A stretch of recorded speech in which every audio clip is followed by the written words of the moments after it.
Pessoal, sejam bem-vindos. Nessa videoaula a gente vai resolver essa questão 10 da prova de matemática da Escola Naval 2020-2021. A questão diz o seguinte: sejam f e g duas funções reais de modo que, para todo x, f de x à oitava mais g de x à oitava é igual a 4. Assinale a opção que apresenta o valor de limite, esse limite aí que ele dá, de f de x, raiz de x, para x tendendo a zero. Pessoal, vamos lá. A gente replica aqui a informação que a gente tem no enunciado, tá?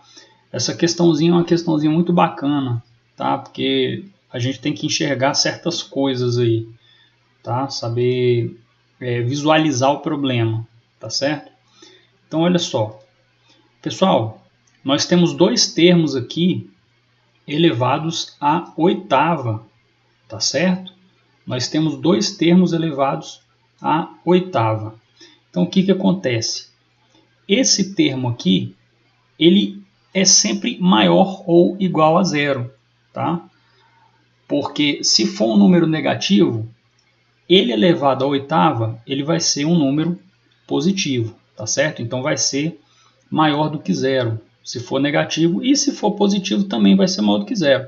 Então, o valor mínimo para isso aqui, pessoal, é maior ou igual a zero, tá certo? Aqui é a mesma coisa, pessoal. A gente tem uma função g de x, a gente não sabe quem é f e quem é g, tá certo? Então a gente tem aqui uma função g de x que está elevada à oitava, tá? Se for um número negativo isso aqui, um número negativo elevado à oitava, que é um expoente par, vai ser um número positivo. Então vai ser ligeiramente ou muito maior do que zero, né? Então o valor mínimo para isso aqui, pessoal, vai ser zero, tá certo? Porque nós temos um expoente par aqui, tá? Qualquer valor que vocês colocarem, em resumo, o que eu quero dizer é que qualquer valor que vocês colocarem ou na f ou na g, diferente de zero, ele vai ser, o resultado elevado à oitava vai ser maior do que zero, tá certo? Então o valor mínimo para cada um desses termos aqui é zero, tá certo, pessoal? Primeiro ponto que a gente tem que analisar nessa expressão, tá ok? Pessoal, outra observação. O mínimo da função f vai implicar no máximo da função g, tá? E o mínimo da função g vai implicar no máximo da função f. Por quê, pessoal? Porque, veja bem, se a gente isolar esse termo aqui, esse f de x elevado à oitava, vai ficar 4 menos g de x elevado à oitava, tá certo? Então vai ficar 4 menos alguma coisa, tá? Esse 4 menos alguma coisa, ele vai ser máximo quando essa alguma coisa for mínima, tá certo? Então é isso que eu quero dizer, tá ok? Se a gente isolar o f aqui à oitava, vai ficar 4 menos g de x à oitava. Se o g de x for mínimo, o f de x vai ser máximo, tá certo? Porque vai descontar um valor menor aqui do 4. E a mesma coisa para g, pessoal, tá? O g isolado aqui, g de x à oitava, vai ficar 4 menos f de x à oitava, tá? E se o f de x for mínimo, o g de x vai ser máximo, tá certo, pessoal? Então, são coisas que vocês têm que ficar atentos aí, tá certo? E aí eu faço uma tabelinha aqui, colocando o valor do módulo de f, o valor do módulo de g e o mínimo e o máximo de cada uma dessas funções, tá? E a gente preenchendo isso, pessoal, como eu já especifiquei, o valor mínimo do módulo de f vai ser zero, tá certo? O valor mínimo do módulo de f vai ser zero. A mesma coisa para o módulo da g, tá certo, pessoal? Vai ser zero também o valor mínimo, tá? E o valor máximo, ele vai ocorrer, por exemplo, o valor máximo da f, ela vai ocorrer quando esse g aqui for mínimo, esse g de x elevado à oitava for mínimo, tá certo?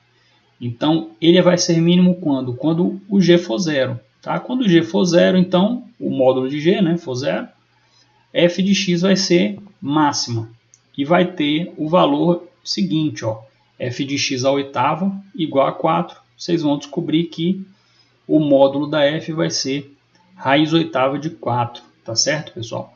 O mesmo raciocínio se procede para a função g, tá certo?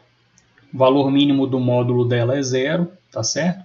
E o seu valor máximo, o valor máximo do módulo de g vai ser obtido quando f de x for mínimo, porque a soma delas tem que ser uma constante, pessoal.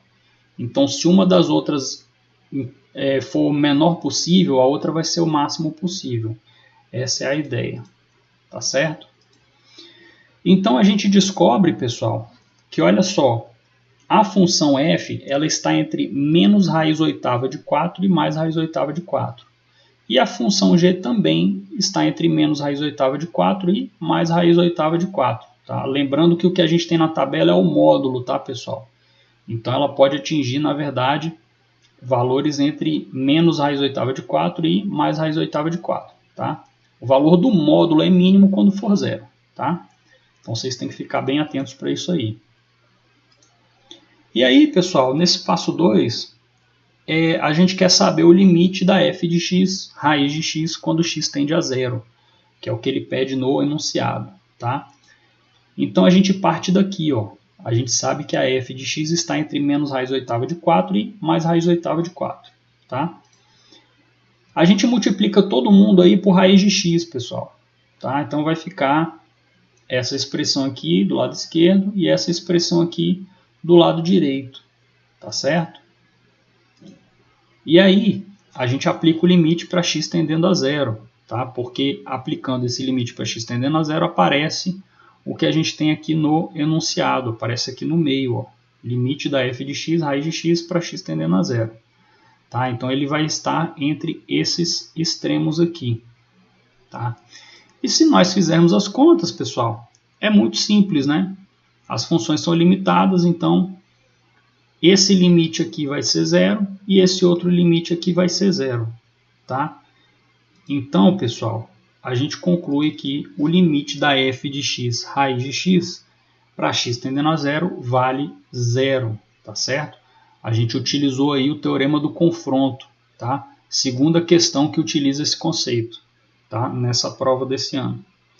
Então, pessoal, a resposta correta para a gente é a resposta de letra D. Tá? Esse limite vale 0. Tá, ok? Pessoal, é isso.